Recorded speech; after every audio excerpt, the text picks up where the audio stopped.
Everything Chris. Everything Chris. Everything Chris. Everything Chris.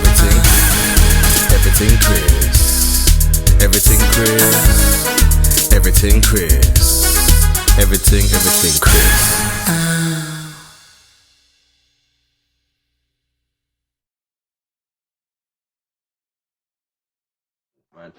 Man. We'll backtrack a little bit, so we're gonna talk through some Brixton years, man. So talk us through some of the best years in that, like when you played. All right, let's talk us through that 70-point game you had. So going into that game, the mindset going into that game, scoring 70 points. Yeah, I mean, that game was more like I wouldn't say like a statement game, but I had just got my visa denied at the American Embassy.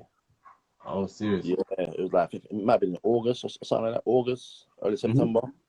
And I got my my visa denied over some discrepancy about my ties to the UK, they said. Wait something minute. I remember just being like, I might have played like 6 games that year for under 18s, and I was just on a mindset like I'm about to destroy everyone, basically. And I remember specifically at the game, what's his name was there? Who was there? Chisel was at the game. He was on your team, right? No. He had already finished under 18s by then, but he was at the game, and I remember at halftime, at halftime I had 40 points. So he was like, try to go for 80. So yeah, like I basically just went out there and I'm just scoring really. Who was you playing against as well? I think it was Thames Valley Tigers or something like that. Oh damn. Who did they have there back then? But I couldn't even tell you, man. I couldn't even tell you. My memory is bad, I got a bad memory. I couldn't even tell you.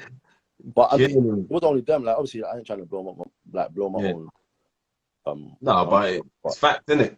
Yeah, I mean, I was at a point where I was like, I know I should be in America right now. So every team was getting it. Like Hackney, Ealing, like all them teams there were just getting it, So yeah. Because I remember you played against Hackney. Was it at the time? Albert was there, innit? At the time. I think Albert might have been at East London. I think Oh, okay. London. Who was at Hackney at them times? Was it? Arinze, Benson, Paul Grade had just left. Oh yeah, he was young. I remember Paul Grade. He was tall for his age. All that might have been there. I'm not even sure, No, man, that's dope, man.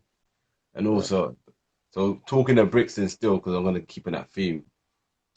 I want to know when you talk us through that whole experience of the time when the Great Britain team, you had at least 8 Brixton players on that team. Like, talk us through that whole experience of playing with the guys, like the fact that you made it Great Britain with your Brixton peers. Yeah. Talk us through that, how that felt, and also what it was like playing with you guys, playing with those guys as well, and some stories as well that you experienced.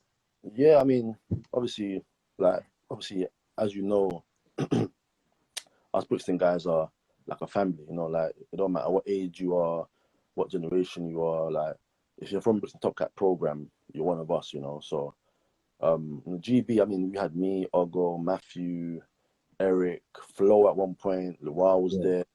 I mean, that's like 6 guys. And we just, I don't think they actually liked it, to be honest. Because it was sort of like a little clique, like we're all at the back of the bus making up noise, playing music. Obviously we're sitting at our Brixton table. Yeah. Pops was sitting with us, like Pops is like one of us, really, Yeah.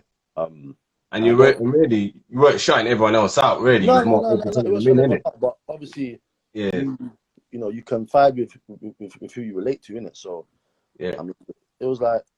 It was blessed, man, and obviously, like, we all grown up together, so we all got stuff that we can relate to, old memories. But yeah, man, to be honest, what made me happy was how proud Jimmy was. Like he was like ranting and raving, telling everyone, there's 6 guys in the GB team and all this. So I mean, that was like a big moment, for the Brixton program. Yeah, man. Talking through Jimmy's whole experience, or when he saw that, what was his reaction, and What I did he mean, say to you going into that whole GB? the thing is with Jimmy, yeah, like growing up, like Jimmy's kind of always been like, I wouldn't say anti-GB or anti-England, but he always knew that there was kind of like a stigma on Brixton players, you know, like the England team or the GB team. They didn't always want to pick us or mess with us. Yeah. So Jimmy was always like, growing up, he was always like, you know, don't worry, you know, they'll come calling eventually. But yeah, like when we all made the team, like, I mean, he was happy, you know. Obviously, he was already aware of the little clique that we had, and he knew that the staff or the coaches wouldn't like it, you know.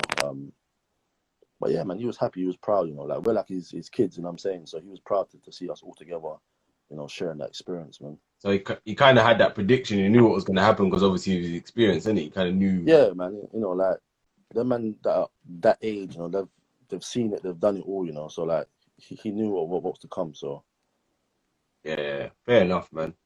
And there's another thing I know he would have definitely loved as well. The 2 years of winning MVP.